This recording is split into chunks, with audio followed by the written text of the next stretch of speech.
Good morning. It's Wednesday, October 15th, 2014. This is Tech Talk Today, episode 76, better known as Dropbox Apocalypse for Chris. But maybe I'll tell you more about that in the show, because that's not what we're here to talk about today. No, we're here to talk about Poodle and many other things. And to help me do that, I have assembled a pretty outrageously great team on the Mumble server. Well, and by assembled, I mean they self-assembled, and it's growing. Time-appropriate greetings, Mumble Room. Afternoon. Hello. Howdy. Hello. Hey, Maybe guys. self-assembled, but who really did all the work on that? Well, you pulled a few strings, I believe. Yeah. checked a few while mics. my router crashed in the middle of doing it, too. Well, a hero, Eric. That's what you are today. You're our hero. Woot. You get our little gold star, just like my son Dylan got a gold star. Cool. Dylan and I are in the same club, then. Yep, you bet. All right, so let's start our morning off with a little Poodle talk. The Poodle is biting. This is a huge revelation by the folks at Google. Today, Google is publishing details of a vulnerability in the design of SSL version 3. This vulnerability allows the plain text of secure connections to be calculated by a network attacker. SSL 3.0, as you might know, is nearly 15 years old, and it is still very widely supported. Most importantly, nearly all browsers support it, and in order to work around the bug in HTTPS, a lot of browsers will support something called fallback mode, which is sort of the linchpin of this flaw. And so you can use this to fall back to this and then do a plain text attack. And right now, it's pretty much affecting all SSL servers and all browsers. However, there's already updates in the work. Fundamentally, the design flaw in SSL TLS that allows this is the same as of previous two vulnerabilities you might be familiar with, Lucky 13, and there's another one called like Volenday's attack or something like that. I can't remember exactly the name. But it's essentially, that comes down to SSL got encryption and authentication the wrong way around. It authenticates before it encrypts. And so when you have these downgrade attacks, that's the problem. I have a link in the show notes that is a blog post from the folks that got this with an incredibly good technical explanation. I have a suspicion you might see this and these diagrams crop up in this week's episode of TechSnap. I think the most plain English, well-written post I've seen on this right now is from the Mozilla Security blog. They've done a really good job. They write that the SSL version 3.0 should no longer be considered secure, and browsers and websites need to turn off SSL version 3. And more modern security protocols should be used as soon as possible. SSL version 3 will be disabled by default in version 34 of Firefox, which will be released on November 25th. So it's a little bit out. However, the code to disable it is landing already in Nightly, so I think it's in tonight's Nightly build, and it'll be promoted to Aurora in the next few weeks. So they're doing this. They're kind of delaying it a little bit to give website operators time to upgrade any servers that still rely on version 3 of SSL. The next version of Chrome will also disable version 3 of SSL version 3, in the next update.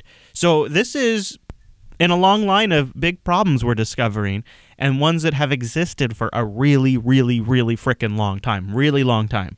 And Google, I mean, massive props to the security team at Google. Not only did they find this, but they've seemed to have followed a really responsible disclosure path and have really put a lot of information out there. So it's called Poodle, Mumble Room. Are we doomed? That's a good name. Are we all doomed? What's going on here? I am right there with Iamicon in the chat room. He says, Poodle, what the hell is up with these names? You know what? I didn't grab. I bet there is a really good explanation behind the name. I didn't I'm grab sure it. there is. It's just kind of like, what the hell? Yeah, I was just kind of taking all of this in this morning. So they say it's Poodle, it's similar to the Beast attack, also known that allows a network attacker to extract plain text of a targeted parts of an SSL connection, usually cookie data. So you could extract cookie data to identify the person, potentially get user credentials. Fundamentally, the design flaw allows this to be, it fundamentally comes down to just the way it is implemented. And in fact, okay, I want to focus on something specifically. Tech Dog, you're one of our newcomers. What do you think about this stuff when you hear about something that has been around for years like this? Do you think maybe somebody's already been taking advantage of it? No? He doesn't think anything, I guess. Uh-oh, Tech Dog, are you even there? What do you think, Eric? Do you think do you think it's possible that maybe some state agencies already been taking advantage of flaws like this?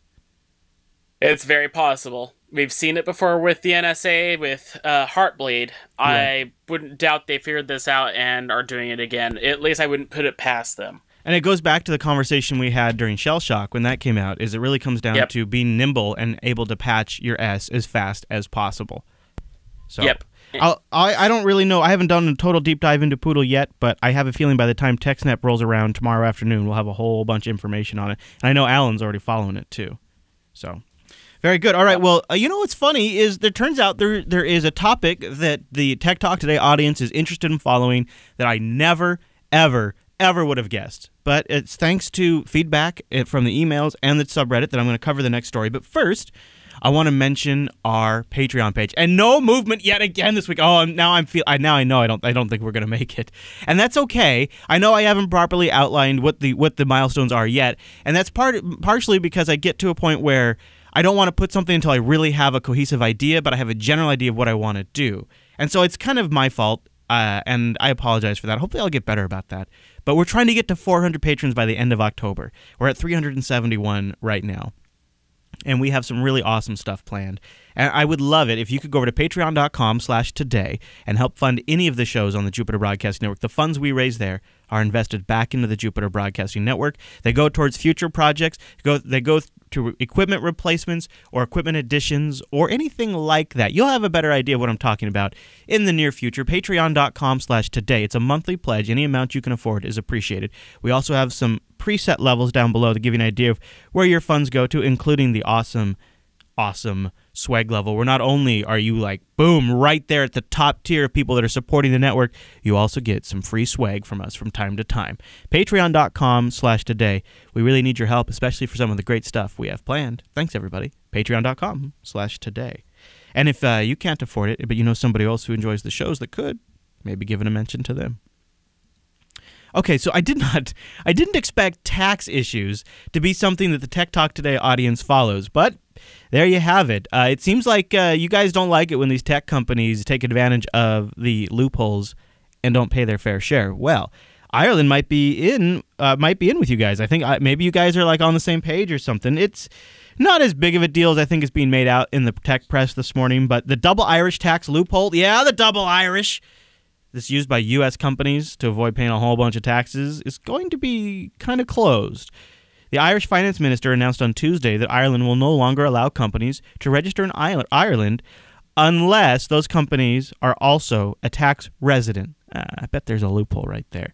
This will effectively close off corporate tax evasion scheme known as the double Irish, used by the likes of Google, Apple, and Facebook and Microsoft to route their earnings through their Irish holdings in order to garner an effective tax rate for, at least in the case of Google, for 2013, 0.16% was Google's effective tax rate for 2013 by routing their money through Ireland like this. So their new policy in Ireland will take effect in 2015 for new companies. For existing companies, they have a transition period until the end of 2020. So they got a little while. Maybe that'll be enough time for some pressure to be put on U.S. legislation to allow a tax holiday, I've heard it called, where companies can repatriate all of their money during a tax holiday. So what do you guys think? I don't know. Anybody in this mumble room follow these stories? Are you sick of these companies using these loopholes? Or do you think, hey, man, they're right. If there's a loophole, they should take advantage of it. Anybody have a feeling? I just think it's funny that they purposefully go to these countries for their tax loophole. Oh, yeah. Oh, yeah. Yeah, they do it to save money, which makes sense. I mean, bottom line, the bean counters in the accounting department are all about this. But when it comes down to it, what you really, you owe the government money. Yeah. Don't try to evade it. Tax evasion gets you in big trouble. And it seems like it's really gotten out of hand. So we'll see what happens. It's how I'm Al skeptical. Capone got caught. For evading taxes. Eric, you heard about that GT Advanced company that was going to make the Sapphire for Apple, and they're filing for bankruptcy. We talked about it a little bit yesterday. Yeah. Well, it turns out the COO sold 1.2 million in shares just a bit before they filed bankruptcy, and there also has been indications that they started to miss Apple's technical targets as early as February of this year, and they started selling, the guys up above in the company started selling shares at that point. So this is not looking good. On the wall. Yeah. So there's been at least some indication that the executives, indication being some of these share sales, that the executives anticipated the bankruptcy with reports that the company's CEO unloaded approximately 160,000 in stock just days before the iPhone 6 launched without the sapphire cover that was previously rumored to make an appearance on the device. Today, the Wall Street Journal reports that another GT Advanced executive, the CEO, sold 1.2 million in stock in May. He set up a plan under which he sold another 750,000 of shares in the ensuing months before the company filed for bankruptcy. Now it's getting kind of nasty because Apple is trying to prevent some disclosures by GT Advanced in court during their bankruptcy course. It also would appear that GT Advanced is saying that Apple's terms and agreements were oppressive and burdensome, in a direct quote from the court filings, and apparently there is an unclear but yet an outstanding bill that Apple has failed to pay, and it's not because Apple's broke, so there must be a reason, because Apple has failed to pay a final $139 million payment, which helped contribute to GT Advanced bankruptcy, because Apple's withholding that $139 million, not clear why, probably because these guys didn't live up to their end of the bargain, I'm guessing, because I doubt it's because Apple can't afford it, because I think they probably just have that in the couch that Tim Cook drinks his coffees on, or his chai tea. Well, you know, as far as selling those shares, that sounds an awful lot like insider trading, and you could go to jail for that pretty quickly. Dude, yeah, and it's looking pretty much like a slam dunk, because if they knew they weren't making those technical milestone goals by February, when you're an Apple supplier, you have to meet those milestones. It's like an all-in or nothing kind of thing, and the way it works is Apple went in there. They bought. Who is that? Whose mic is that? That was Booyah. I'm sorry about that. The Apple buys the equipment for the Sapphire company. They bought all the gear. They equipped it for that company, and then they just kind of went in and had to run it and manage it. And if you don't meet it, like, I think Apple gets to keep all that equipment, and then the company just has to get out of there. And they got like nothing left. They don't have like gear to start up their own plant or something. So it's pretty wild. Maybe tomorrow. This is pure politics, actually. Yeah. Maybe tomorrow the iPad will be announced with sapphire glass. Yeah, no kidding. You know, but it just sounds like somebody's going to go to prison over this, just basically because there are signs of insider trading, and that's a big no-no. That's what Martha Stewart went to prison over. Nice callback. I hate to bring her up, but it's nice. true. No, it's nice. It's nice. All right, did anybody else have any thoughts on this before we go to the next one? I don't know. I think that these guys might be a little more savvy. I'd like to see them go to prison if it is insider trading, but will they just get a settlement and go free? We don't know. Yeah, probably. Who knows? Like the government's going to do anything to them. I mean, look at what happened with the collapse in 2008 with the housing market. What are those guys doing? Nothing. They're still out there. They're still plotting this stuff. Reminding us that we got in the wrong industry. We should be in banking. That's right. I know. There should be harsher penalties.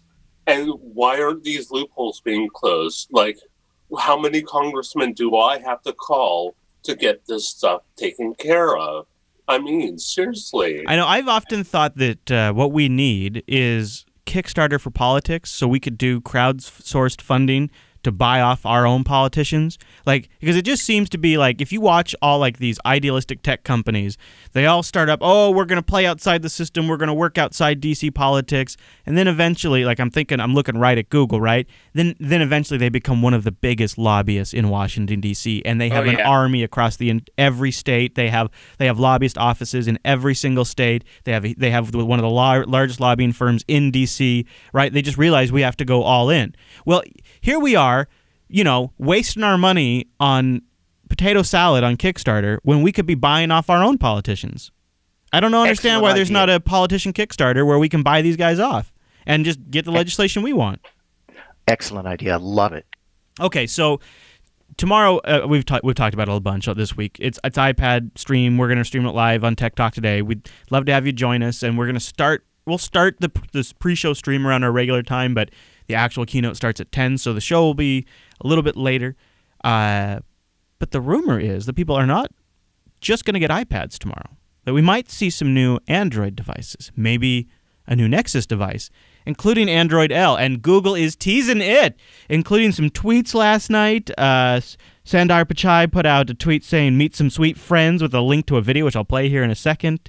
Lots of L videos. Android Police has a leaked video that has a drawn version of a huge Nexus phone. So it might not just be an iPad day tomorrow. We might have a real busy day on Tech Talk. So I'm going to play that Android L teaser video for you, and we'll wrap up with that. But I think it's going to be a big day tomorrow on Tech Talk today, so I'd love to have you join us. Go to jblive.tv. We'll be starting around 10 a.m. Pacific, but the live stream will probably be up around 9 a.m. Pacific, noon Eastern, jblive.tv, jupiterbroadcasting.com/calendar to get that in your time zone, and techtalktoday.reddit.com is where you can go to give me an idea of what kind of stories you'd like to see covered in our show. And today at jupiterbroadcasting.com is the email address. I haven't mentioned this in a while, but if you enjoy the show and you're an iTunes user, you're a small group, and I could use your help. I could use a rating or a comment in the iTunes store that helps other people that are discovering podcasts, which is what iTunes is used for, to find our show, because it sort of moves it up in the charts and it juices it in the search algorithm if it's recently been reviewed and commented. So if you wouldn't mind taking a couple of minutes to do that, I'd really appreciate it. I think it'd be a great way for, if you're out there, just help people find the show. All right, we'll wrap it up at that, and I'll play this teaser video of Android L. The video was just titled "Sweet," and it still managed to get a whole lot of views on YouTube. See you tomorrow, everybody.